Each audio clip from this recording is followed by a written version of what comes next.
Shalom, shalom. It's your brother Natazav Yasharala coming back at you with a breakdown. Today we're going to get into the book of Ruth. As you can see on the screen, I want to try something a little different. Just do a screen share here. That way I can really in detail go into the scripture, go into a few maps so we can get some clarification and go upon what the scriptures say, not one man's doctrine or not one man's philosophy or one man's understanding.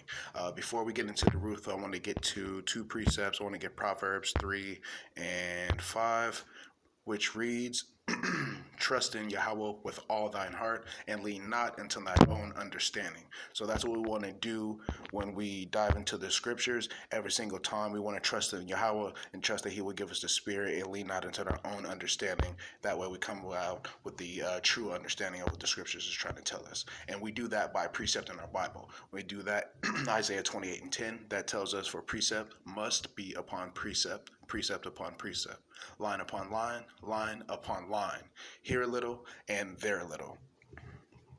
So that's how we precept our Bible. That's how we get a full understanding. We read line upon line, here a little, there a little, and we precept throughout. And that's how we get a clear, concise understanding of what's being said throughout the Bible. So let's get back to Ruth.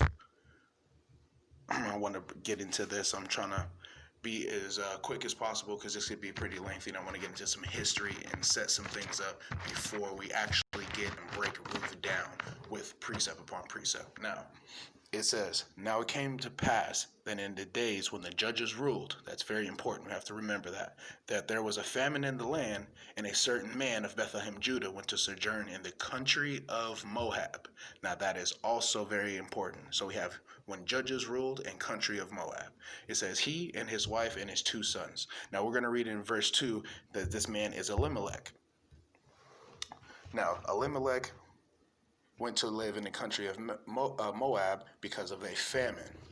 Now, you have to understand, if you continue to read, that they left the land of Judah and went to the country of Moab. So we're in charge of this land. So let's see how we get to this land, because it's very important to understand the history of what goes on before Ruth, before you just dive into Ruth and just start reading. Because as you can see, I said it's very important to remember. It says that it came to pass that in the days when the judges rule. So we want to get that first. Now what I want to do is get Numbers. I want to go to book of Numbers really quick. I want to flip to it in my actual Bible. All right. So I want to get Numbers 21 and 4. It says, and they journeyed from the Mount Hor by the way of the Red Sea to compass the land of Edom, and the soul of the people was much discouraged because of the way. So this is the Israelites coming out of Egypt, fresh out of bondage, being led into what would eventually be the land of Canaan. So I want to jump down to verse 11. It says, and they journeyed from Oboth and pitched at Abiram in the wilderness, which is before Moab, toward the sunrising. And it says, I'll go to 13 really quick just to speed it up a bit. It says, from thence they removed and pitched on the other side of the Arnon, which is in the wilderness that cometh out of the coast of the Amorites. For Arnon is the border of Moab, between Moab and the Amorites. So now that's why I tell you it's very important to get into the history and understand what's going on. So we look at this on a map so it's a little bit easier to understand. So it says the Arnon River is between the border between the Amorites and the Moabites. Now I'm going to zoom in on this map here. Boom. Now I'm going to use my little cursor here with the Mount Zion logo, and the top of the logo where you see the MT and the tip of the mountain is going to be my north, south, east, and west. You get it, so on. So very north you see right here, it says Arnon River. Now we just read in, what was that, verse 13. Go back to that really quick. It says, "For thence they removed and pitched on the other side of Arnon, which is in wilderness that cometh out of the coast of the Amorites. For Arnon is the border of Moab, between Moab and the Amorites." So Arnon is the border between Moab, which we see right here highlighted in this grayish blue color, and then on the other side of Moab, which once was also Moabite territory, the Amorites took over. That's why you see, and now I'm using the side of the logo, you see Amorites plastered on going diagonally here, because this is all now Amorite territory that they took from the Moabites. That's why it says in the scripture, Arnon is the border of Moab and the Amorites right here. Now I want to jump down to verse 21 and go back to scripture so you guys can follow me.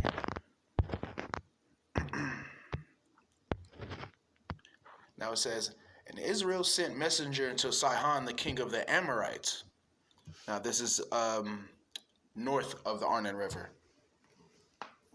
It says, "Let me pass thy lands. We will not turn into thy fields, nor into thy vineyards. We will not drink of thy waters of thy wells, but we will go along the king's highway until we be past thy borders." And Sihon would not suffer Israel to pass through his border, but Sihon gathered all his people together and went out against Israel until the wilderness, and he came to Jahaz and fought against Israel. So I want to show you on the map where Jahaz is. 1 second.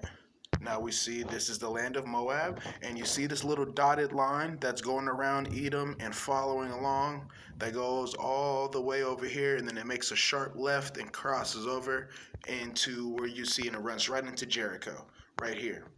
That's the king's highway. So that's what the Israelites were saying, let us pass through so we can take the king's highway, and then we'll just cross over and go into land of Canaan. We don't want anything you have. We're not going to mess with you, anything like that. He said no. He met the Israelites in Jahaz right here. I'm going to zoom in so you see where they're at. So he met the Israelites, Jahaz, right there. So let's keep going. It says, "And Israel smote him with the edge of the sword, and possessed his land from Arnon unto Jabbok, even unto the children of Ammon, for the border of the children of Ammon was strong." So let's see that on the map. It says Arnon, which we just solidified right here, down here, and it says Jabbok, which is all the way up here on this map at the very top right here, Jabbok River.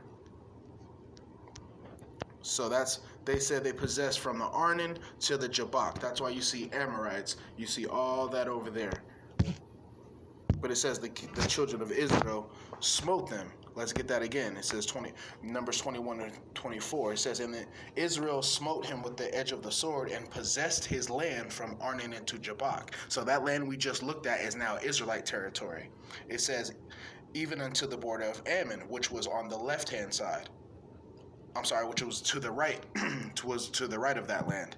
And it says, "And the border of the children of Ammon was strong."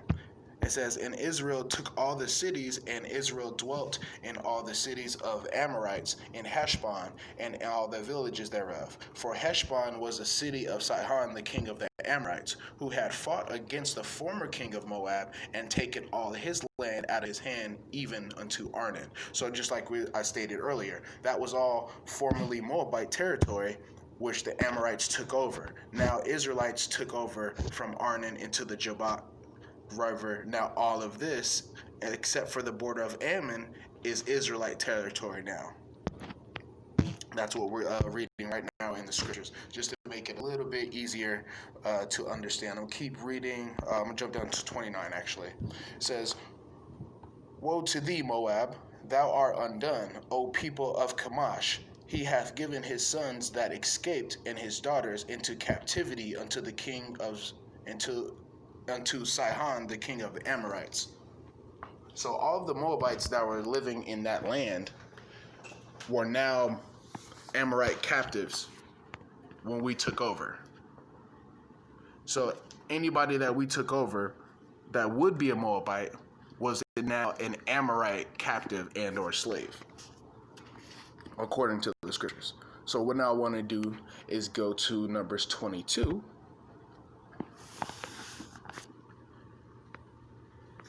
And I just want to flip to that in my actual Bible really quick. All right, and just going to go ahead and read 22:1-3. Obviously, that's what we have highlighted. It says, "And the children of Israel set forward and pitched in the plains of Moab on this side Jordan by Jericho." So let's see. Plains of the plains of Moab. Now, looking at this map, we see if we took the King's Highway, came up here, took over this area from Arnon into Jabbok. Now, according to scripture, we're supposed to be by Jericho, which is right here. Jericho, right here at the top. And what do we see right here? Plains of Moab at the top of our screen, right under the Jabbok River. So we know that this is right or east of Jericho. It says, "And the children of Israel set forward and pitched in the plains of Moab on this side Jordan by Jericho. And Balak the son of Zippor saw all that Israel had done unto the Amorites, and Moab was sore afraid of the people because they were many, and Moab was distressed because of the children of Israel." So the king of actually Moab was sitting down here watching everything that we did to the Amorites and took over that land, and then now they're worried that we're going to cross over the Arnon and coming into their territory. So that lets you know that we're not actually down in this area when we're taking over this quote-unquote Moabite land or former Moabite land. We're above the Arnon River, where the Jahaz is, where we fought the king of the Moabites. We took over their land and the border of Ammon, which would have to be over here. And another context clue would be this side of Jordan, near Jericho in the plains of Moab. We see Jericho, we see the Jordan River right here. That's the Jordan River. So we haven't crossed the Jordan River yet. That's later in the story. So we would have to be on this side by Jericho in the plains of Moab, which you see right here on the map.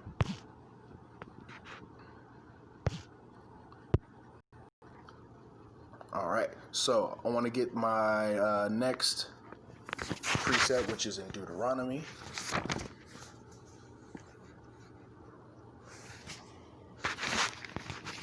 Deuteronomy 2. Deuteronomy 2. And let's go 32.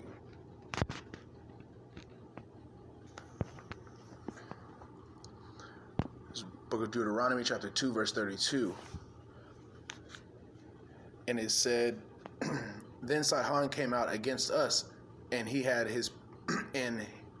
and all his people to fight at Jahaz." So we see that Jahaz is above the Arnon River, once again, according to the map. Jahaz being right here.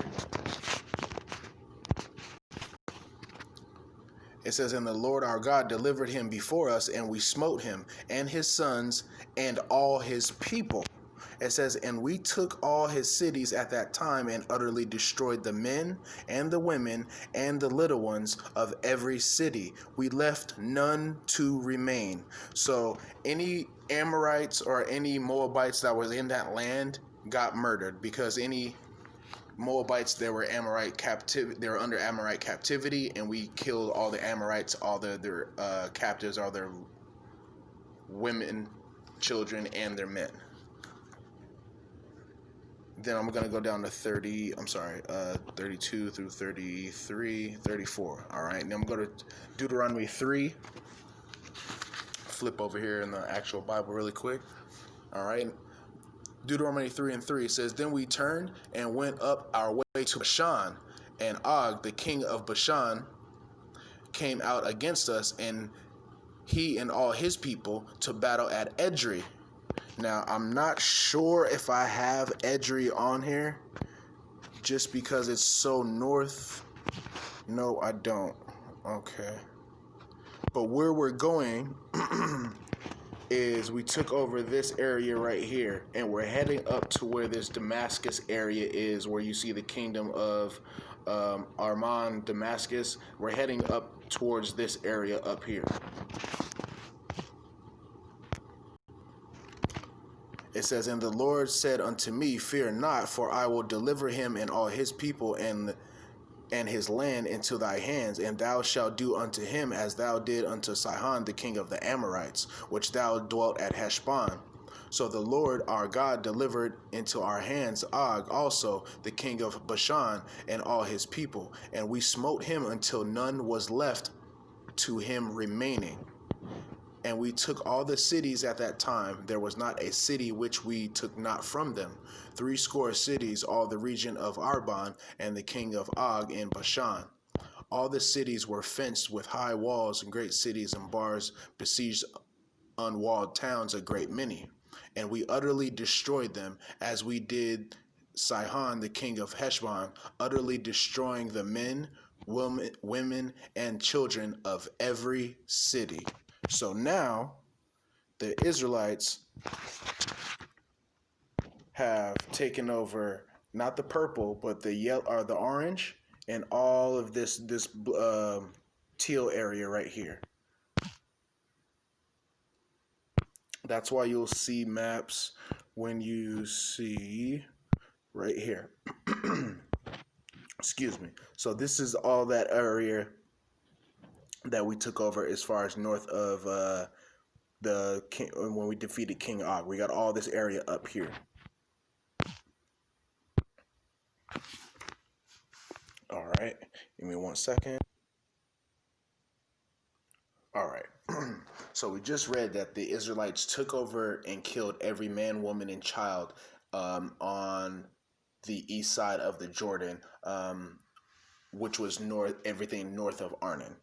So let's see what they're going to do once we get that inheritance. We're going to go to, as you can see, Numbers 32, 3,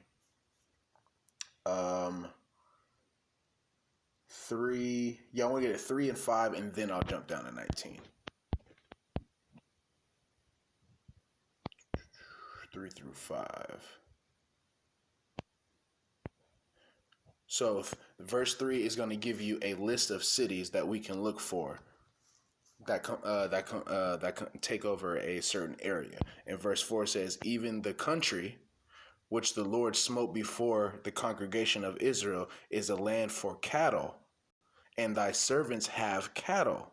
Now this is Reuben and Gad speaking to Moses. It says, wherefore saith they, if they have found grace in thy sight, let this land be given unto thy servants for a possession, and bring us not over Jordan. So this lets us know. That we're still on the east side of the Jordan. We haven't crossed over yet, and that's why we can go to that map that we showed you just now, and we see Reuben, Gad, and Manasseh asked Moses to give them the land on this side because it was fertile for their cattle. Now, if we think about today in America, where's the land that's best for cattle? The country, middle America or down south, where they have more vast grasslands, not in the city or the shore or the beach line, something where you can actually raise and tend to flock. You're going to need a countryside. So that's where it says the country of Moab. That's where we're getting at. So we're going to go back to the scriptures and keep reading. We're going to get Numbers 32 and go read down to 19. It says, we have 4. We will not inherit them on yonder side Jordan, nor forward, because our inheritance is fallen to us on this side of Jordan, eastward. So it's East Jordan.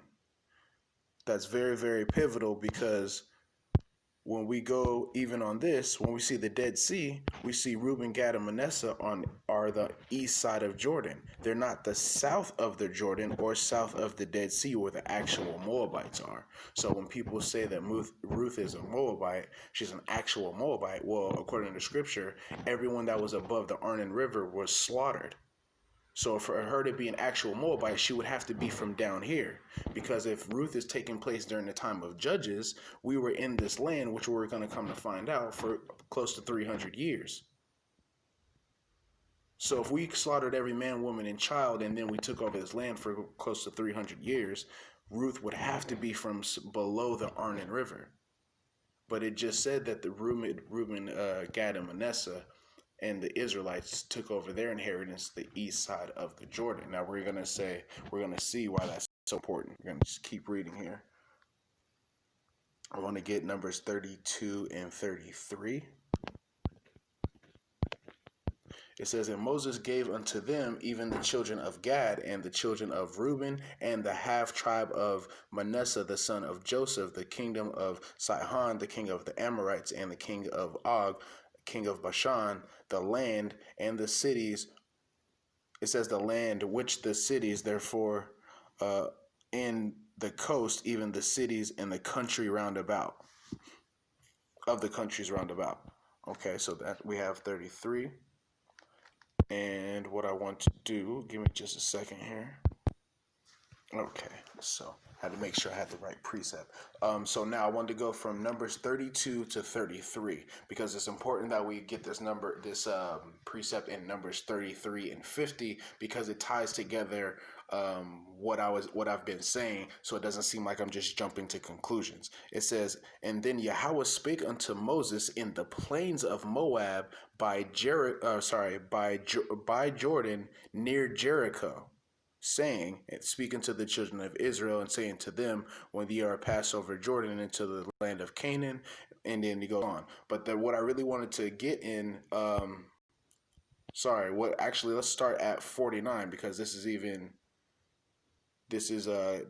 brings home a little bit more what I was saying. It says, and then they pitched by Jordan from, I'm not sure what the name of that is, even unto Abimelech, says in the plains of Moab. We see that right here in verse 49, where it says the plains of Moab, and it says, and the Lord spake unto Moses in the plains of Moab, and it says Jordan near Jericho. So the plains of Moab is by Jordan near Jericho. Jordan River, as we can see right here, Jericho is right here. So when we go to the map, we see the plains of Moab. Here's the Jordan. There's Jericho. Plains of Moab is not just right here, but it's this whole area right here, which is the country. So it's letting you know the plains of Moab starts right here, which would make sense, and it lines up with what Scripture says, because it's above the Arnon. It's above Jahaz. It's where we fought King Og and took over his land, and it's east of Jordan near Jericho. It doesn't contradict Scripture. It doesn't make Ruth go to south to the actual land of the Moabites. So I want to go to Judges to prove how long we were actually in the land. I want to pull that up in my actual sword as well. I want to get Judges 11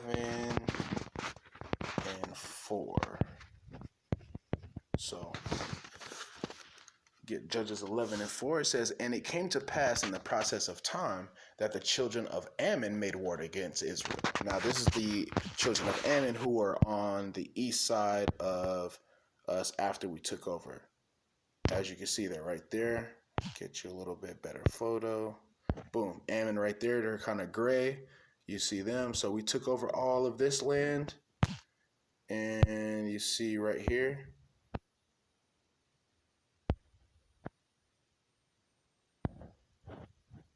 Right here, Ammon. So we took over all this land up here. Boom. Get you a little bit better photo. One more. Where's the one? There it is. Okay. Right there. Ammonites, right there. Boom. So we took over all this land. And now the Ammonites are coming over. After we done fought our way and took over and got all our land, here come the Ammonites. It says, and it was so that when the children of Ammon made war against Israel, the elders of Gilead Gilead, Gilead went to fetch Jephthah out of the land of Tob.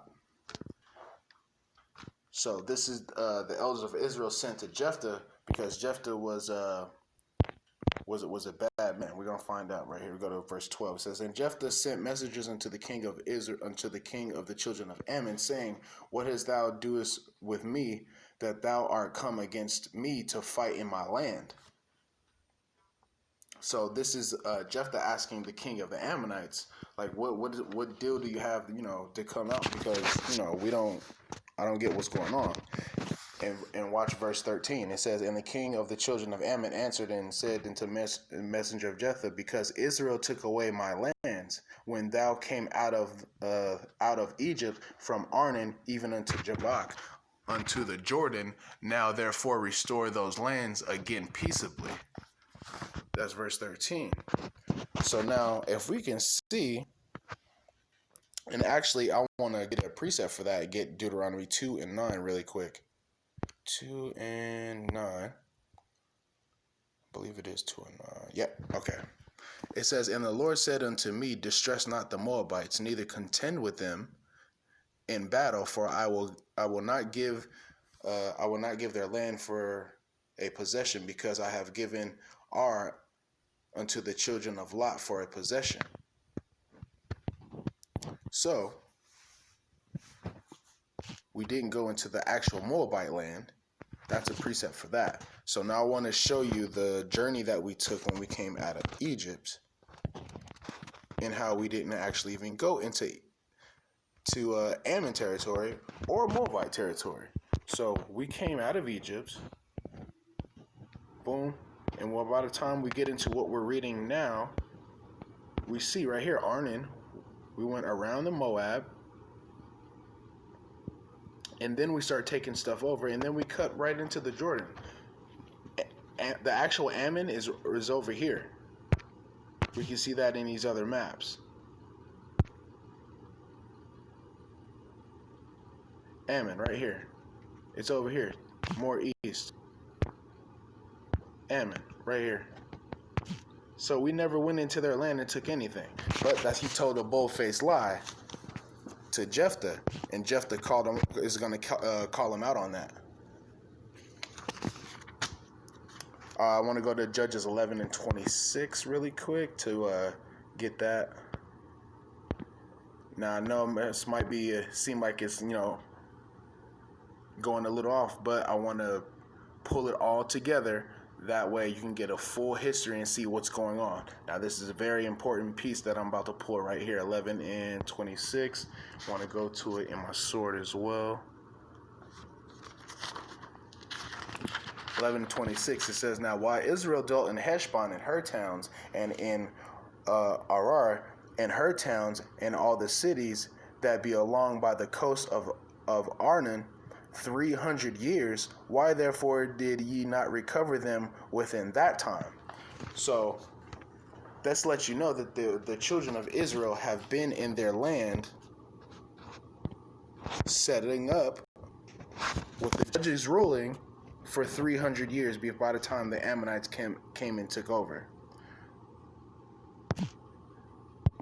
So that's quite a long time for us to be set up in that territory, and for there to be any mix-up, because of the scriptures let you know that we slaughtered every man, woman, and child according to the conquering of those lands, and then later going into Canaan. So now we have the history.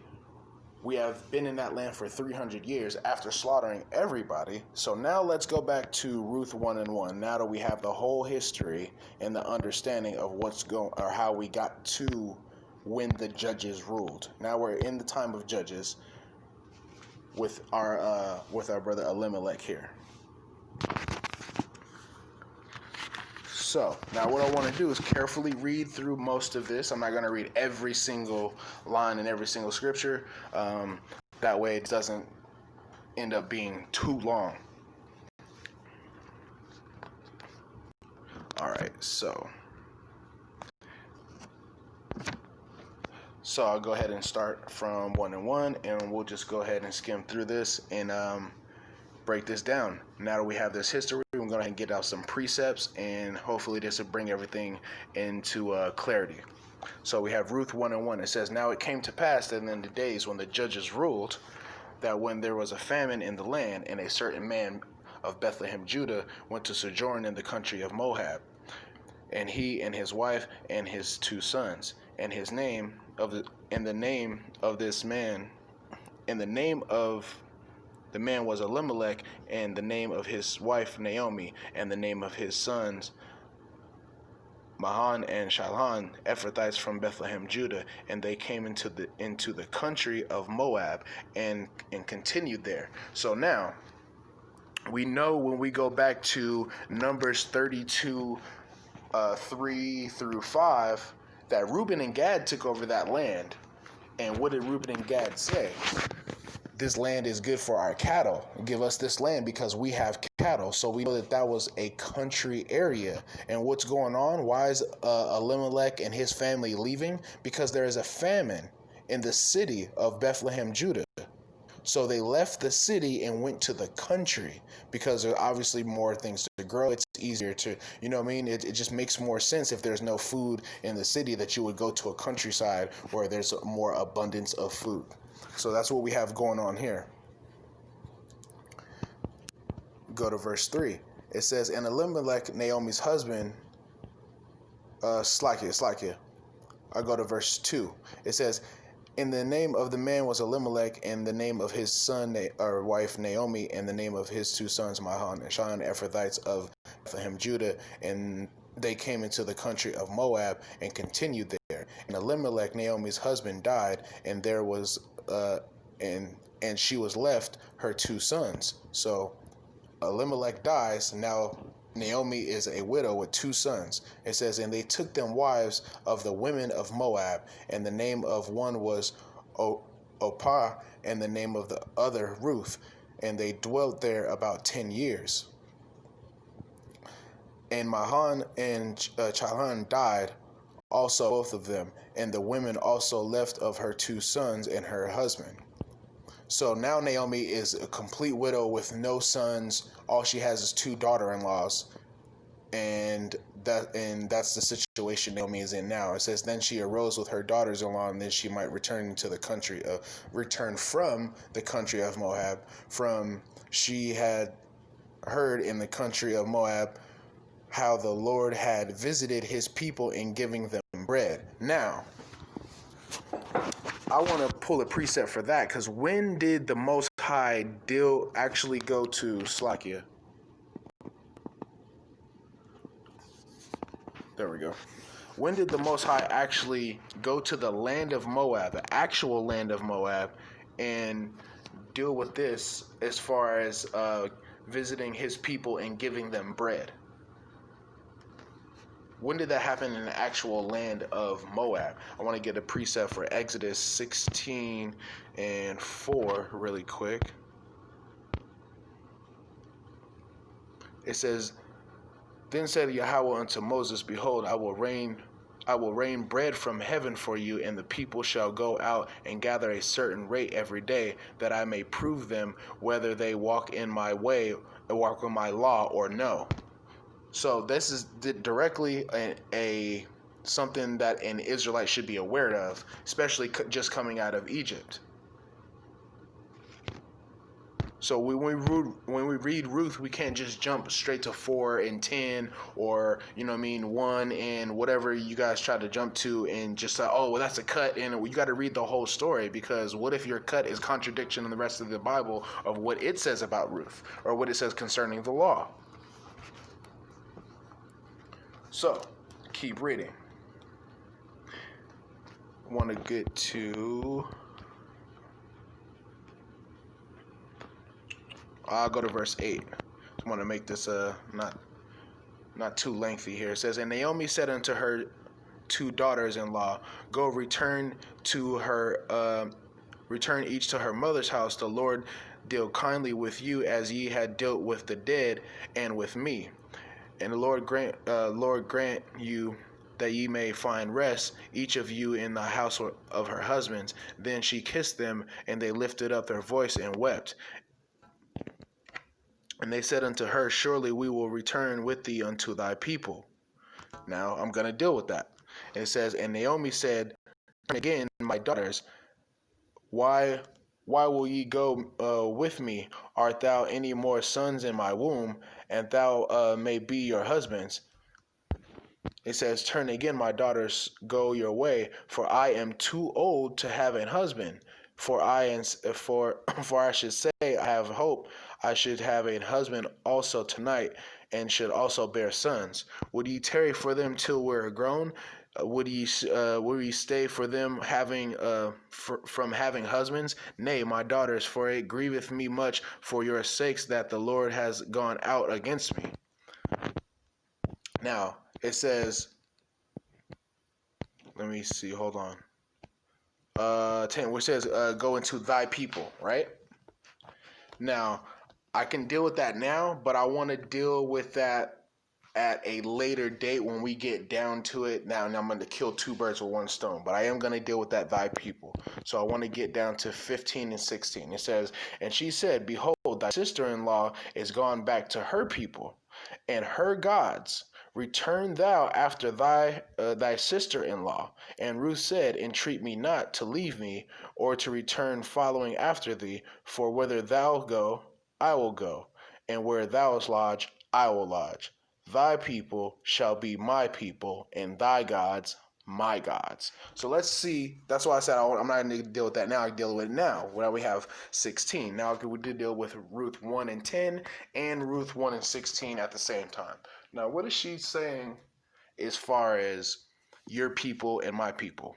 Is she a complete foreigner? Is she a complete, you know what I mean? What's going on here? So that's why I like to say precept upon precept. Well, we go back into the law. We can go to Exodus 22 and 8. Go to Exodus 22 and 8. Exodus. Pull it up in a sword really quick. Exodus 28, sorry. 22 and 28, it says, thou shalt not revile the gods, nor curse the rulers of thy people. Now notice how gods is lowercase g there. Now, for the first time, I want to pull up, oops.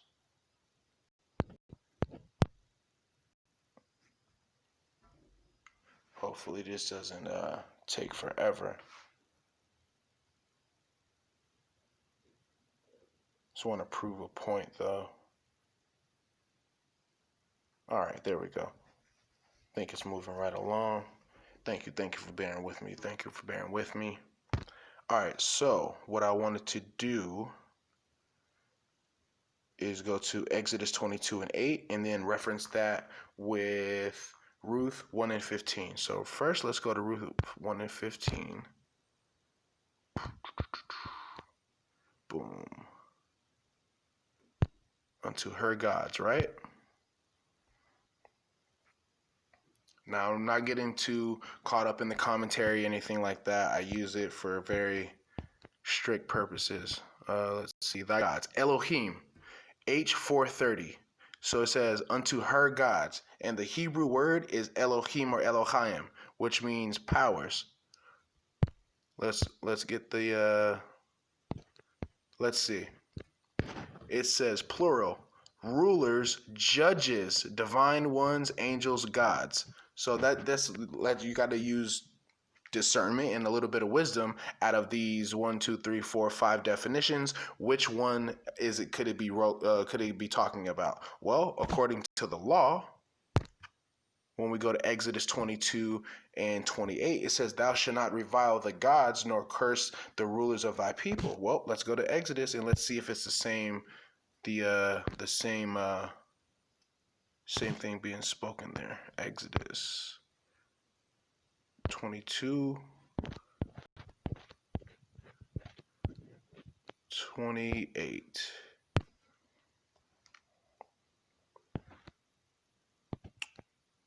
H430, Elohim, Elohim, same thing. So that's how we're able to precept Ruth 1 and 1 and 15. Ruth in 1 and 15, 16 and 10 even. If you're in the spirit, you can really see that by now.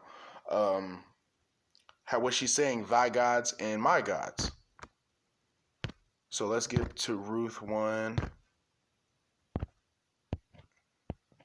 says, and Ruth said, entreat me not to leave thee, or to return from following after thee. For whither thou go, I will go, and where thou lodge, I will lodge. Thy people shall be my people, and thy gods my gods. So we know because Exodus 22 and 8, in this at the very beginning, that this takes place in the time of the judges. She's saying that I'm going to leave my judges from where I'm at, which is one of these tribes east side of Jordan, and I'm going to go back to where you came from, which is Judah over here, Bethlehem to be specific. And another quick question while we have this zoomed in. Would it be an easier journey to go from Bethlehem to the plains of Moab, which is just past Jericho on this side of Jordan, going straight here, or go around the Dead Sea down into the land of Moab, or go around the land of Judah, around the Dead Sea into the land of Moab? Because that's what people are saying if you want to continue with the fact that Ruth is an actual Moabite from the land of Moab. But I digress. I want to get back into breaking down. We're almost done with Ruth chapter 1, and then we can get into Ruth chapter 2. Actually, that is it on Ruth chapter 1. No, it's not. I want to get 2 more points. I want to go to Ruth 1 and 4, so it doesn't seem like I skipped anything. They took them wives of the women of Moab. Why does it say that? Why does it say it took them wives of the women of Moab? So now I want to go back to the blue letter to prove a point. Why doesn't it say daughters of Moab? Or daughters of Ammon? Why doesn't it say that? So I want to go to Ruth 1 and 4? Ruth 1 and 4. Like I said, I'm not getting caught up in the commentary. We just want definitions, Hebrew Strong's reference numbers, things of that sort. So we see of Moab is Moabia right here. We have 4125 Hebrew Strong's number.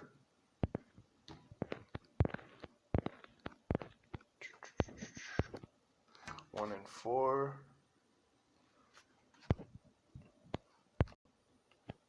Okay, so the women of Moab, we see let's see. Now we see that that's Hebrew 4125. Now I want to make a point because it calls her a woman of Moab and not a daughter of Moab. So let's see what the definition of what a woman of Moab is.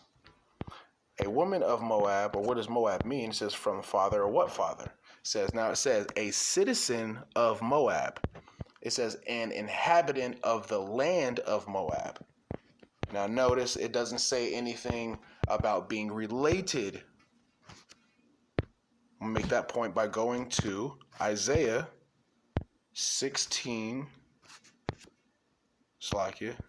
16 and 2. It says, for it shall be that in a wandering bird cast out of the nest, so the daughters of Moab shall be at the fords of Arnon. So we know for sure it's talking about the daughters of Moab, and it's even giving you a specific geographical location as far as the Arnon. So once again, we want to go into this and get what daughters. Is there a difference between daughters of Moab and women of Moab? And if so, why doesn't the Bible use and call Ruth a daughter of Moab? Let's see. It says, so the daughters of Moab. So this one is 4124, not 4125. Okay, so let's see what the definition is. We already know the Hebrew Strong's number is different. Let's see what else is different. And it is a whole different Hebrew word as well. We say mawa'ab. instead of Moabite, or however you pronounce the other one. I do apologize. This says, same of his father. Now it says, a son of Lot by his eldest daughter. Okay, doesn't really tell us much. It says the nation descending from the son of Lot. It says descending, okay? Dealing with the descendants, all right, pretty good. It says the land inhabited by the descendants of the son of Lot. Okay, so now when we get Hebrew Strong's 4124, that's dealing with the actual descendants of Lot. So let's go back to Ruth and just make sure when we go to Ruth 1 and 4 and see. Just a quick reference. Ruth 1 and 4, we see Slakia. It's Ruth 1 and 2, that's why.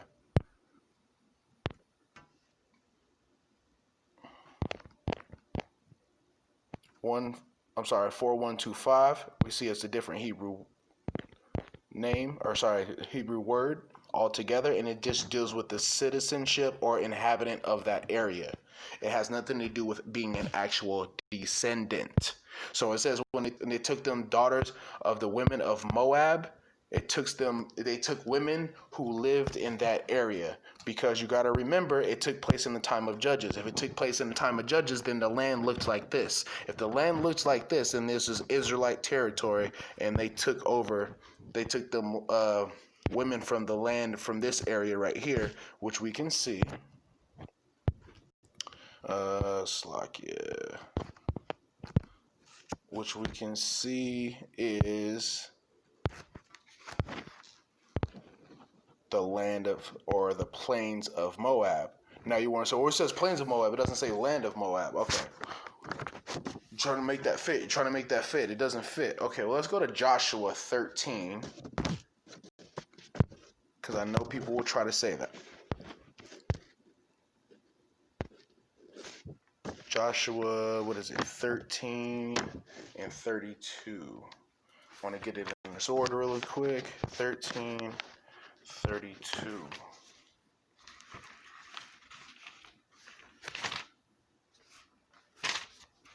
Slack it.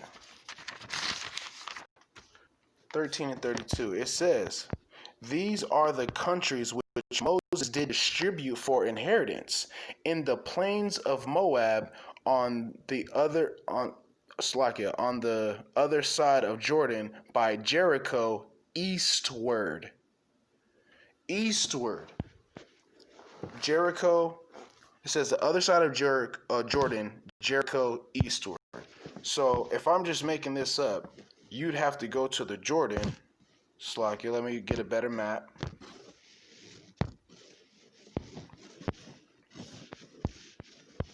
We got Jericho right here. We got the Jordan River east of it. It would have to be somewhere right here. Heshbon, Mount Nebu. That's these. Yeah, I mean, I hope we can see that by now. Let's see. We're just gonna keep on banging out these scriptures. Slack it 1 second. All right, thank you. All right, so now I want to get to Ruth 2 and get into what I would say more of the meat, because people casually just skip over chapters 2 and 3 and just go immediately to chapter 4 to try to, get a quick out. And I think it's very important to be thorough, because then you get a full understanding. So we're going to start at 2. It says, 2 and 1, it says, And Naomi had a kinsman of her husband, a mighty man of wealth, and of the family of Elimelech, and his name was Boaz. So that's very important that we read what's going on here. It says, And Naomi had a kinsman of her husband's, a mighty man of wealth, of the family of Elimelech, and his name was Boaz. Now, verse 2, it says, And Ruth the Moabitess said unto Naomi, Let me now go into the field and glean ears of corn after him whose sight I shall find grace. And she said unto her, Go, my daughter. Now, you notice it doesn't call her a daughter of Moab. Again, it calls her a Moabitess. So let's see if Moabitess has anything to do with a descendant of Lot.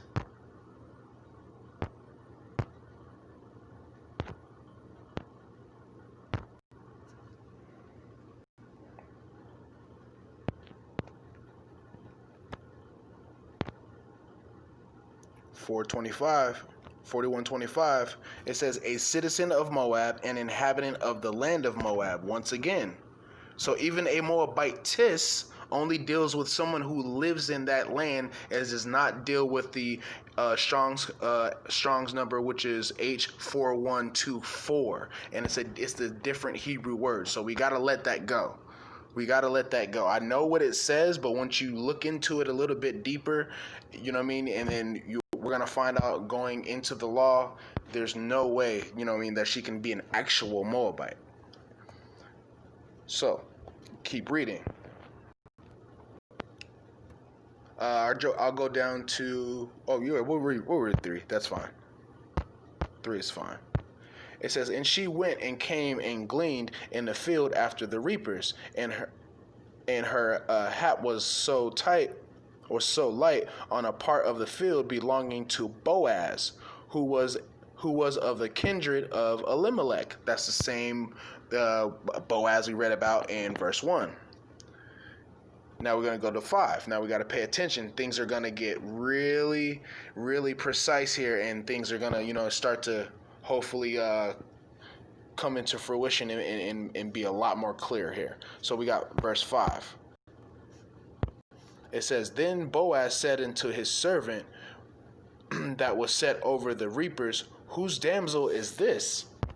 And the reapers that was set over, and the servant that was set over the reapers answered and said, It is the Moabitish damsel that came back with Naomi out of the country of Moab. Now it says Moabitish. Now we have a Moabitess, which we just proved is an inhabitant, not a descendant, and then a woman of Moab, which we proved which is an inhabitant and not a descendant. So once again, just to be thorough, let's go into Moabitish 2 and 6, Ruth 2 and 6.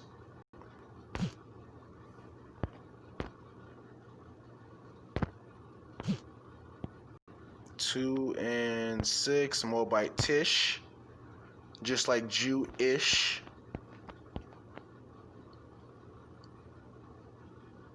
4125, once again, a citizen of Moab, an inhabitant of the land of Moab. Once again, not Strong's number H4124, which is Mawa'ab. This is a whole different Hebrew word, concordance number, and definition. So, brothers and sisters, when you see this and you can break this down literally 3-4 times in a row, that it's dealing with someone just who lives in that land. And that's why I said it was so important for us to go into the history and understand how that land was formerly Moabite territory. That's why they called it the plains and or the country of Moab. It says Moses died in the country of Moab. The children wept for him in the plains. He died in the country and children wept for him in the plains of Moab. I got to find that precept. If I remember that, I will pull that up and give me just a second. I'm going to pull that precept. One moment here. All right, so I was able to find that precept. It is in the book of Joshua, because a lot of people say, well, you can't even find it being called this after such and such book. And okay, well, we got to actually go into the Bible and prove these things. So I'm going to just go straight to Joshua. I'm sorry, not Joshua, Deuteronomy. So no wonder I couldn't find it. Deuteronomy 34. And let's just start at 1. It says, and Moses went up into the plains of Moab, into the mountain of Nebo, or Nebo, It says to the top of Pisgah, that is over against Jericho, and the Lord showed him all the land of Gilead unto Dan. So this is Moses, on the plains of Moab, about Mount Nebo. All right, now let's see where that is at. Let's get a map. Oh, there it is right there, in the land of Reuben, according to this map. So this is where Moses is looking over, and he was able to see the land of Dan, which is over here, which is a straight shot. Not over here, which you got to look across the Dead Sea, across the land of Judah. It says Mount Nebo right there, Nebo, Mount Nebo. So I just wanted to get that, and then also let's go down to 5 to bring up that precept I was talking about, when it's being called country and plains of Moab, literally verses apart. Let's see. It says, so Moses, the servant of the Lord, died there in the land of Moab, according to the word of Yahweh. Go to verse 8. It says, and the children of Israel wept for Moses in the plains of Moab. Wait a second. It just said we're in a country. I'm sorry, the land of Moab. Verse 5. It says, I just want to make sure I'm not tripping. It says, so Moses, the servant of the Lord, died there in the land of Moab, according to the word of Yahweh. Go down to verse 8.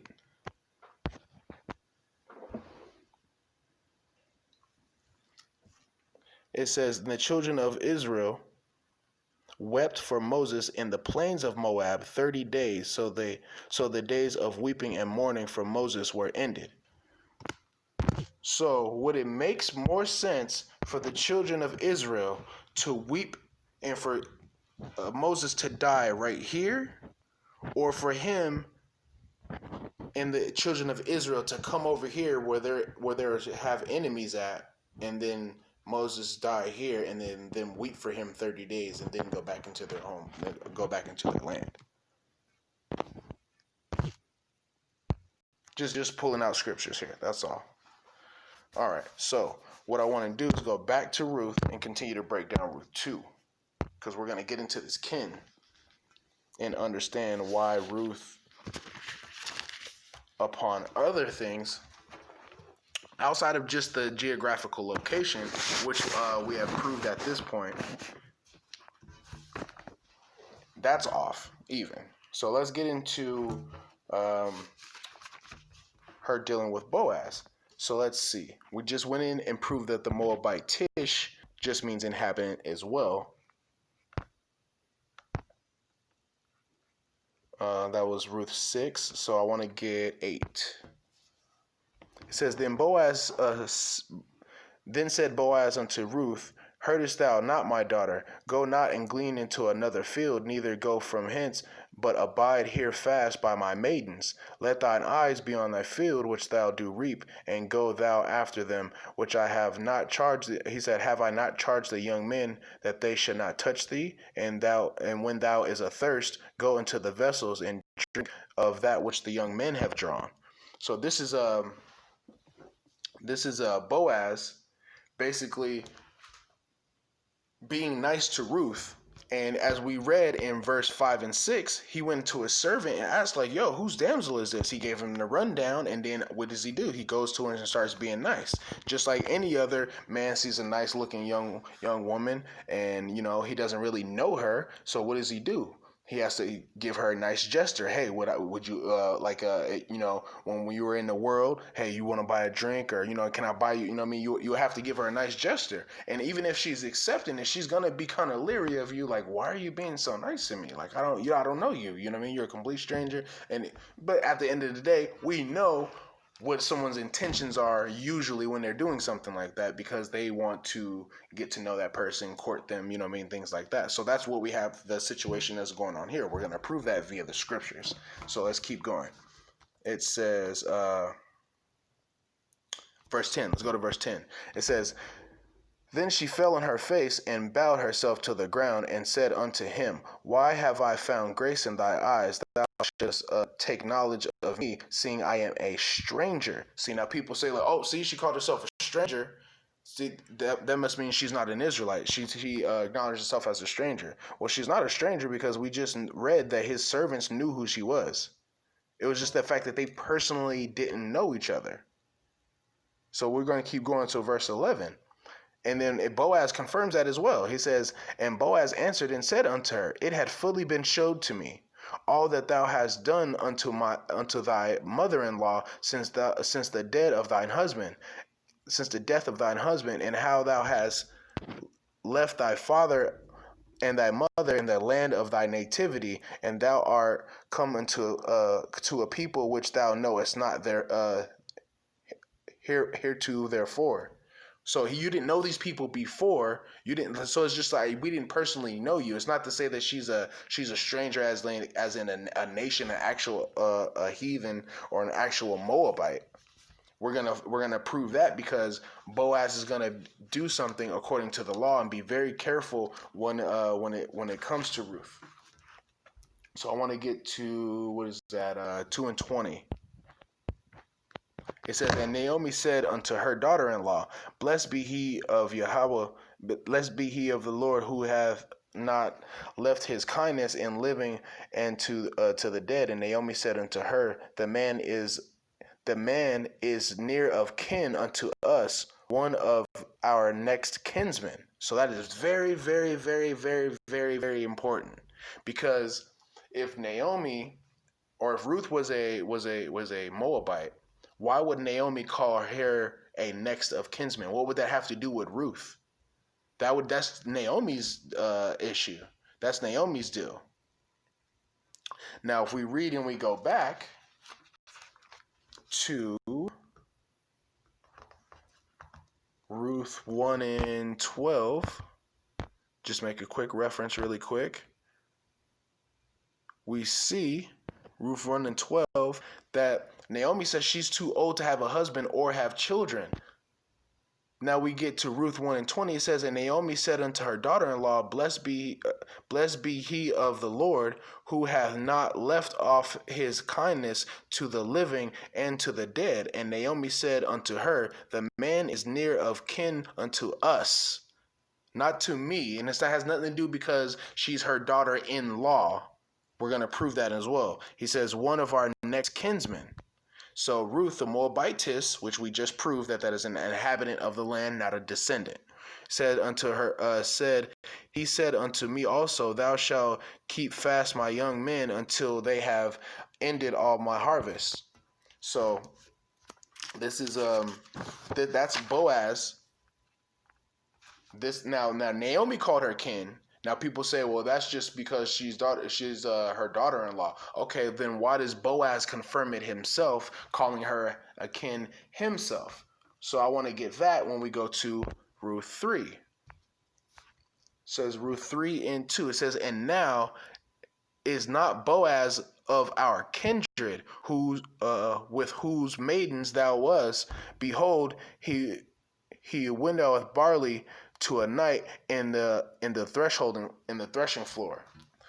So once again, Naomi calls Boaz kin regarding to Ruth. Now let's to speed this up a little bit. I want to get Ruth 3 and let's say 9. I want to say it is. Yep. Okay. It says, And he said, Who art thou? And she answered, I am Ruth. Hold on. But before I get that, I want to get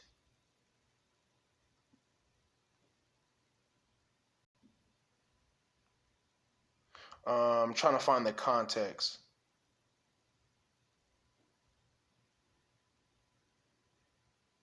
I'm just going to have to read this through just so we can set the context and understand of why, what's going on here. Let's see. It says, Wash thyself therefore and anoint thee and put thy raiment upon thee and get thee down to the floor but make not thyself known unto the man until he shall have done eating and drinking. And it shall be when he lieth down, thou shalt mark the place where he shall lie, and thou shalt go in and uncover his feet and lie thee down, and he will tell thee what thou shalt do. So this is Naomi giving Ruth game on what she should do to how to make Boaz, you know what I mean, how to initiate, you know what I mean, anything with Boaz. So she's telling her, no, hey, this is what you're supposed to do, and you know what I mean, if he's with it, then he'll let you know what to do from there. This is all, you know, and give her the thing, because Boaz has already showed that favor on her, so she's, you know, getting a little, you know, a little advice. So it says, and she said unto her, all that thou sayest unto me I will do. And she went down into the floor and did according to all that her mother-in-law bade her. And when Boaz had eaten and drank, his heart was merry, and he went to lie down into the end of the heap of corn. And she came softly and uncovered his feet and laid her down. So she's doing what Naomi told her to do, and we're gonna see how Boaz handles this situation. It says, and it came to pass at midnight that the man was afraid and turned himself, and behold, a woman lay at his feet, and he said, who art thou? And she answered, I am Ruth thy handmaid. Spread therefore thy skirt over thine handmaid, for thou art a near kinsman. So this is what Ruth is saying. This is what Boaz is responding to her. She says, I, Ruth thy handmaid. And then Boaz responds, spread therefore thy skirt over thine handmaid, for thou art a near kinsman. So this is Boaz telling her, Ruth, I can't just, you know what I mean, just, you know, do this the way, you know what I mean, you coming in here like that. I'm your near kinsman. There's a certain duty that's going to take place. There's certain things we're going to, you know what I mean, get into, you know, me being a kinsman. You know, we got to follow the law. Now, I want to get into my first precept with that on the, was that Ruth 3 and 9. I want to get I want to make sure I'm getting the right precept before I pull it up on the screen.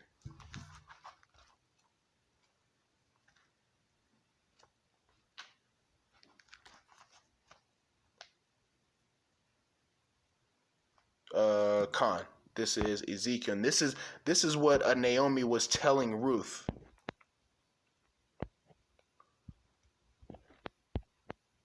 There it is. Okay. This is what Naomi was telling Ruth according to this. It says, now when I pass by thee and look upon thee, behold, thy time was the time of love, and I spread my skirt over thee and covered thy nakedness. Yea, I swear unto thee and entered into a covenant with thee, saith Yahweh, thy power, and thou becamest mine. So this is what Boaz was trying to, he's like, no, wait, I don't want to enter into a covenant and make you mine, because there's we got to get some things sorted out there. So that's the first instance of Boaz following the law very, very, very carefully when it comes to Ruth. So I want to go back to Ruth 3:9.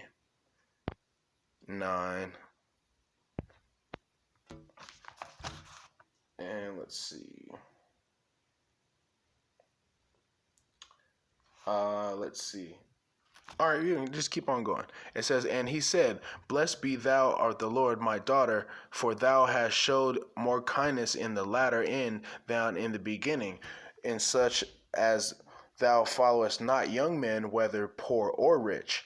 It says, and now, my daughter, fear not, I will do to thee all that thou requirest, for all the city of my people doest know that thou art a virtuous woman. So, I gotta know, I have to ask a little sidebar question. When do we call heathen nations, other women who are not Israelites, virtuous? And he says, all the city knows that thou art a virtuous woman. So with that, I want to get Proverbs 31, and y'all know where I'm going. Proverbs 31 and 10. 31 and 10. It says, who can find a virtuous woman? For her price is far above rubies. So he said the whole city knew that was what Ruth was like. She wasn't some Moabite from some heathen nation that was just, I mean, that Boaz was just thought was cute and was trying to pick up. That doesn't really equate to what virtue is. With that being said, I want to get another precept. Proverbs 12:4. It says, a virtuous woman is a crown to her husband, but she that maketh ashamed is a rottenness to his bones. So Boaz was a rich man. He saw Ruth as a crown.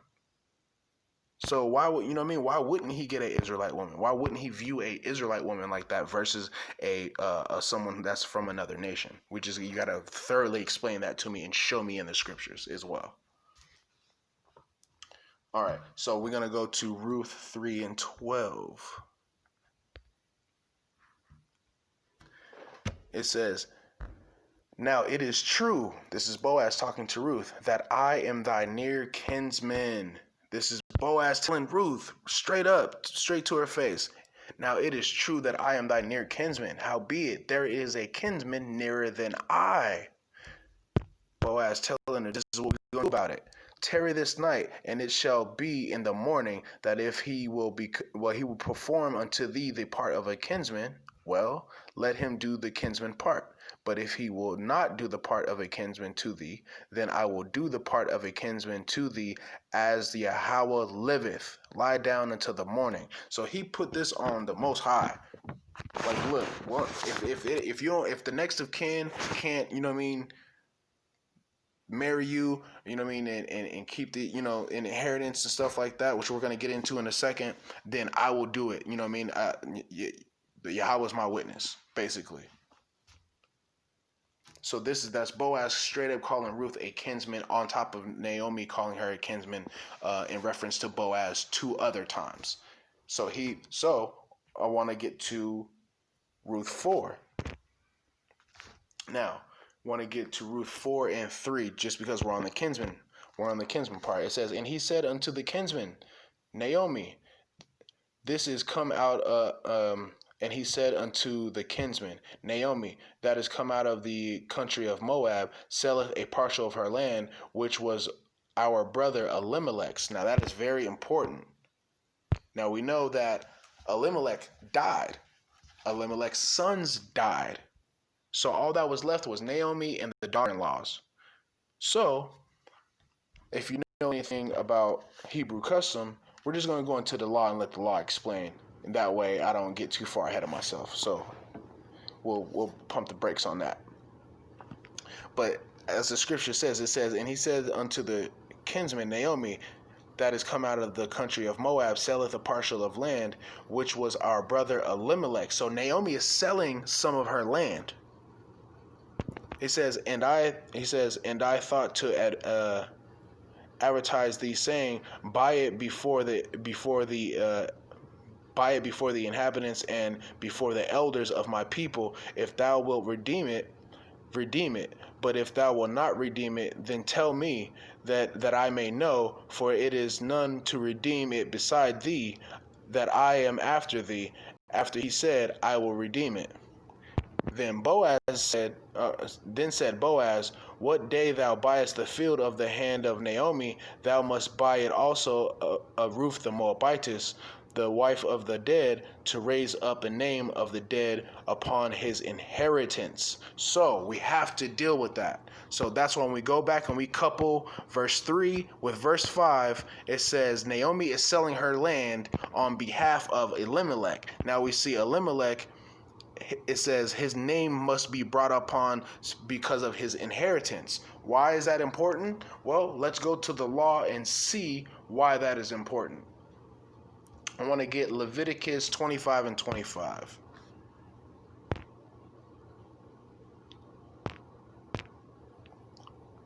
Leviticus 25:25. It says, if thy brother be waxen poor and has sold away some of his possession, and we just read, Slakia, and we just read in Ruth, what is that? 4:3. Naomi's selling she's selling a parcel of land. So that's what's going on. Slakia.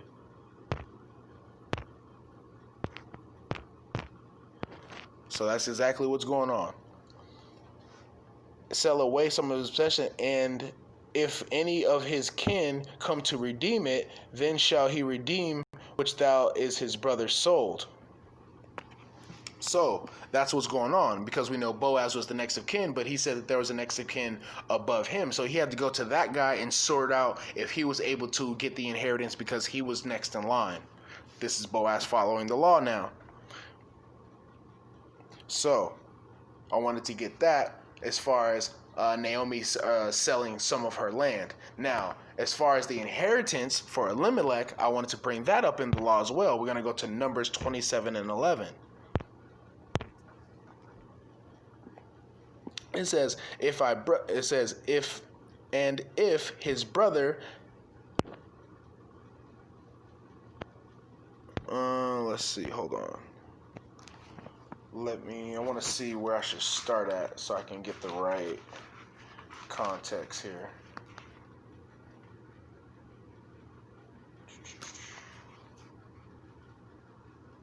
Um, 27 and 11?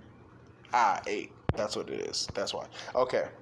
It says, and thou shalt speak unto the children of Israel, saying, if a man die, which Elimelech died, and have no sons, which both of his sons died, then he shall cause his inheritance to pass unto his daughter. Now, you can say that that automatically goes to Ruth because she was the daughter-in-law. Or you can keep going and say because she didn't just get the outright inheritance, where Boaz and the other gentleman comes into play. Let's keep reading. It says, and if he have no daughter, then he shall give his inheritance unto his brethren. And if he have no brethren, then he shall give his inheritance unto his father's brethren. And if his father have no brethren, then ye shall give his inheritance unto his kinsman that is next to him of his family. Now that is exactly what's going on with Boaz, the other gentleman, and Naomi. That's why he had to go and make sure the other gentleman can or cannot take a part of the inheritance, because he's following the law, which is right here. That's why he said there's a kinsman nearer than I. So he says, then he shall give his inheritance unto his kinsman that is next to him of his family, and he shall possess it, and it shall be unto the children of Israel for a statute and a judgment, as Yahweh commanded Moses. So that's the law. So Boaz wasn't breaking the law for nobody. That's why he had to go by that. Hey, let's go make sure your next of kin can't get this, and you know what I mean? And we'll work that out, and so on and so forth. All right? So let's go back to Ruth 4. Let's see.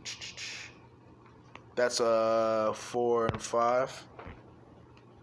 It says, read that one more time so now we can read that with the understanding. It says, then said Boaz, what day thou buyest the field hand of the field of the land of the hand of Naomi, thou must buy it also Ruth the Moabitess, the wife of the dead, to raise up a name of a dead upon his inheritance. So that's the reason why you have to buy, because Naomi was the one who was owning the land. Of course, we know that. But we read in chapter 1 and 12 that Naomi was too old not only to have a husband, but to bear children. That's why Ruth is coming into place. That's why he's telling you, you have to buy Ruth as well. Why do you have to buy Ruth? He says, the wife of the dead, to raise up the name of the dead upon his inheritance. When we just read in the law, if so on and so forth, if people in your family just start dying and we have a big war, there's a kinsman law that it comes into place where your next of kin gets your inheritance. That way your spoils of war, your inheritance, your land, or anything like that stays within your family. So we want to go to Ruth 4, and I'll start at 6. It says, and the kinsman said, I cannot redeem it for myself. It's him responding to Boaz, lest I mar my own inheritance. Redeem thou my right to thyself. for I cannot redeem it. Now this is the manner in former time in Israel concerning redeeming and changing, and concerning changing. For to confirm all things, a man plucked off his shoe and gave it to his neighbor, and this was a testimony in Israel. Therefore the man said unto Boaz, buy it for thee. So he drew off his shoe. Now, once again, this is Boaz carefully following the law. Carefully following the law. Now I want to get that in Deuteronomy. Where's that? No, that's not what that is. I was wondering. Let's see.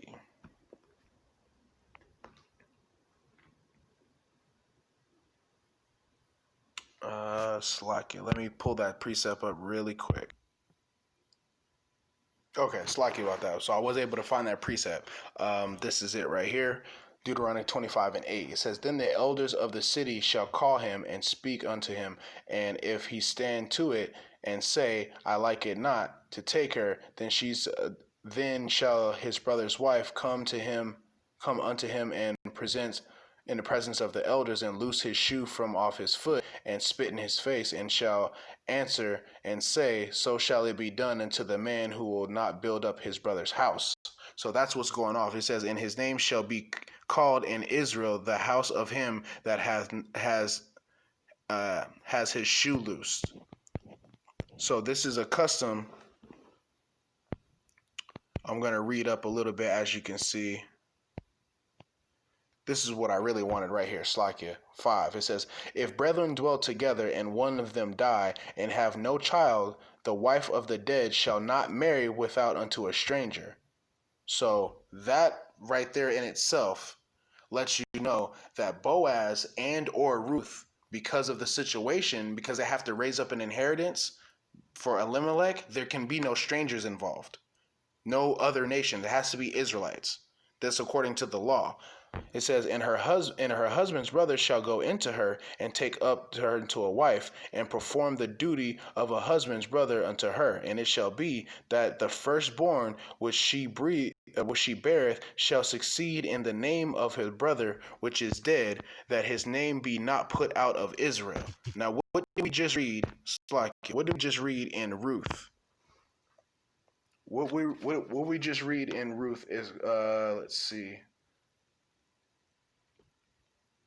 4 and 5. It says by also Ruth the Moabitess, the wife of the dead, to raise up a name of the dead upon its inheritance. So once again, they're dealing with the law. They're dealing with the law. And then when we go back to Deuteronomy 25 and we get back to the story of them following the law, we get Deuteronomy 25:8. Let's see.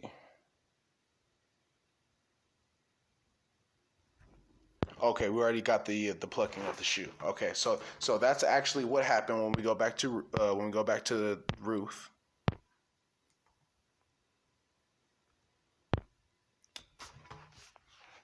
Now, I want to continue in the story. It says, moreover, Ruth the Moabitess, the wife of Mahan, have I purchased to be my wife, to raise up the name of the dead upon his inheritance, that the name of the dead be not cut off from among his brethren, and from the gate of his place ye are witnesses this day. So, that's what he's dealing with right now. But we already went over that. We know that part. What I want to deal with, he says, have I purchased to be my wife? Now, this is very, very, very, very, very, very important, because brothers get hung up on this and saying, you can't buy an Israelite. The fact that he purchased her lets me know that she's not an Israelite, because you can't purchase Israelites. You can't find it anywhere in the Bible that you can say you can purchase an Israelite. Okay, so once again, like I've done with everything thus far, I try to stay precept upon precept and in the law. So what I want to do is, let me find, have I purchased to be my wife? There we go. All right, so first I should go. All right, let's go to Leviticus. Let's go to Leviticus. Leviticus, what is it? 25. What do you guys go to? 25 and 44, right? Yeah, 44. You guys love going to 44. Okay, it says this is the precept that brothers use to justify that Ruth is not a Israelite. They go to this scripture. It says, both thy bondmen and thy bondmaids which thou shalt have shall be of the heathen that are round about you. Of them shall ye buy bondmaids and bondwomen. Moreover, the children of the strangers that do sojourn among you, of them shall ye buy, and of their families that are with you shall ye beget in your lands, and they shall be your possession. Okay, that's the ones that they go, and they say and then what they'll do is they'll go to the map, and they'll say, oh, isn't Moabite round about us? Aren't the Ammonites round about us? Aren't the heathen round? So yeah, so we can take that. That's to them. She can't be bought, but she's right there. She's a Moabite. Okay. My thing is, brothers love to start at 44. Why don't we just creep up a little bit? I'm not going to go too far. Not going to go too far. Boom. Right there. Now, depending on what kind of Bible you have, and I want to get this really quick, just to double check, make sure I'm not telling no half-truths on here. Go to my actual sword. What I'm getting at is, if you start at 39 instead of 44, 39 is where the context actually starts for that what's being spoken of here. Yeah, the context starts at 39 and doesn't end until 47. So let's start at 39. I'm not going to read all the way to 47. Let's start at 39 since we can't buy Israelites and brothers want to jump to 44. It says, and if thy brother that dwelleth by thee, not the stranger, it says thy brother that dwelleth by thee be waxen poor, and be sold unto thee. Now we know that Naomi was poor because she was selling partial of her land. Now it says, and be sold unto thee. Now wait a minute. I thought we couldn't buy Israelites. It says, if thy brother that be waxen poor be sold unto thee, and thou be not compelled, says, and thou shalt not compel him to serve as a bondservant, but as a hired servant, as a sojourner, he shall be with thee, and shall serve thee until the year of the Jubilee. Now, the year of the Jubilee is you serve somebody for 6 years, and in the 7th year, they have to let you go.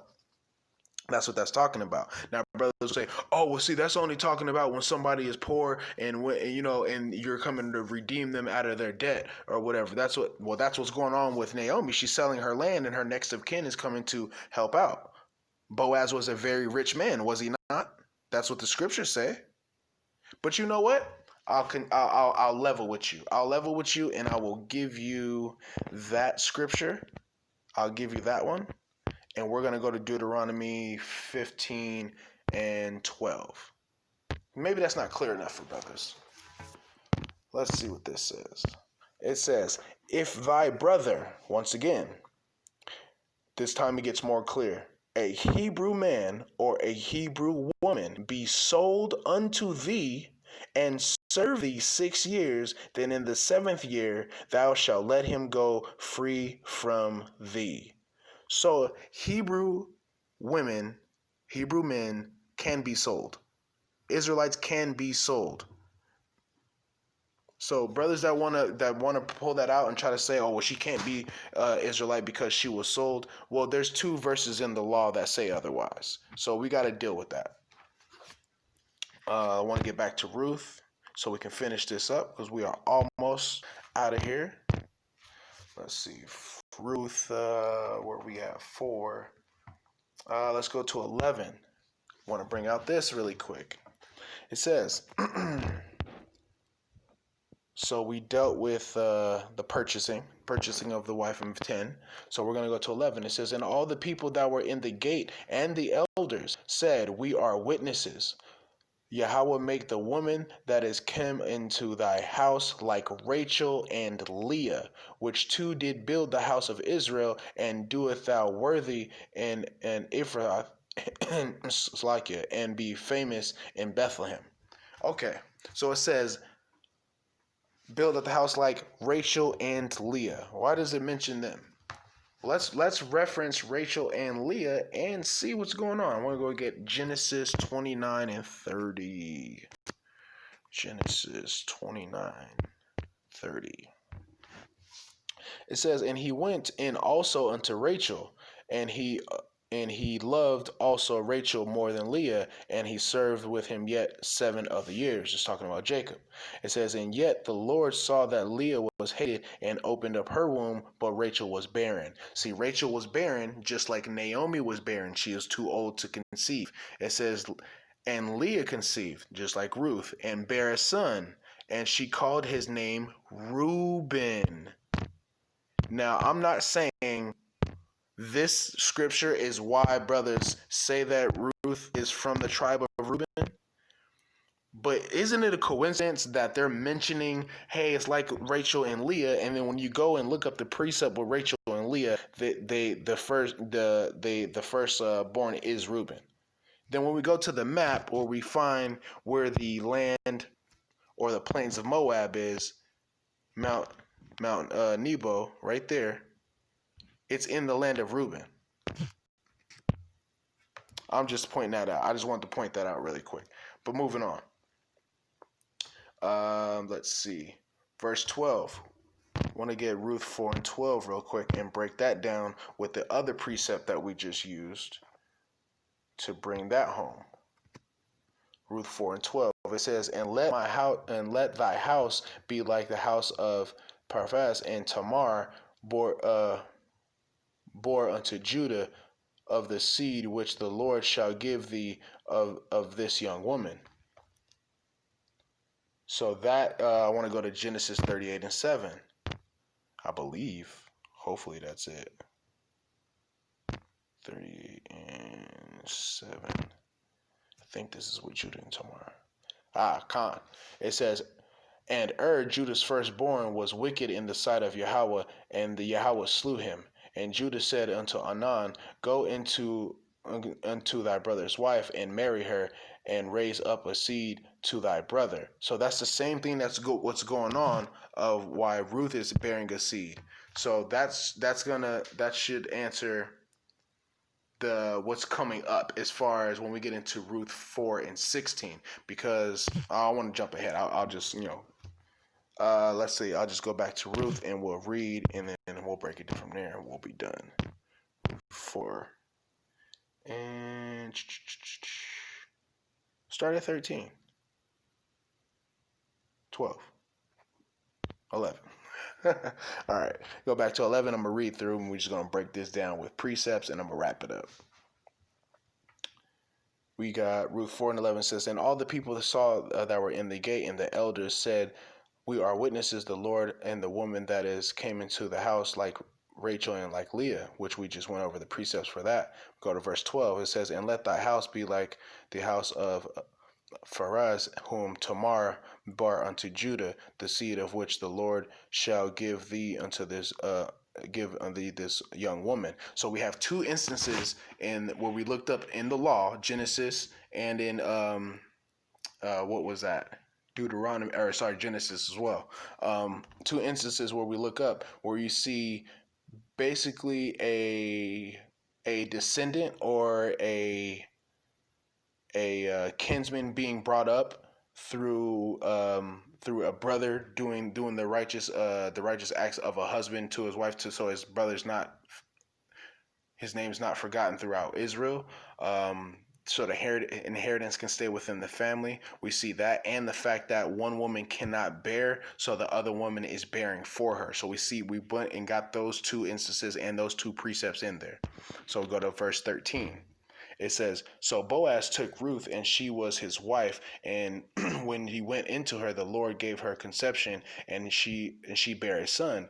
And the women said unto Naomi, Blessed be the Lord, which thou hast left thee this day without a kinsman, and that his name may be famous in Israel. So that's what it's like. Oh, well, if she was an Israelite, why does she have to give up her child? Because the law states it that the firstborn for the union of Ruth and Boaz has to go to Naomi because it's the seed for Elimelech. So Elimelech's name is not left without Israel. That's why it states in verse 14, it says, The woman said unto Naomi, Blessed be Yahweh, which hath not left out thee this day without a kinsman, that his name may be famous in Israel. And then that's why it gets back into the Davidic line where we eventually get Christ, because that's what it's eventually about. Because Elimelech was was in danger of being cut off had this not happened. So we let's see. That is.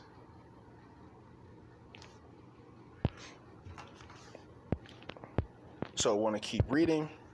And it says, And Naomi took the child and laid it into her bosom and became to nurse it. So because that's the firstborn that we read in Numbers 27 and 11. Actually, I want to get that in... is it in Numbers? It's either in Numbers. I want to go over that really quick one more time. Let's see, Numbers 27:11 or Deuteronomy. Let's see.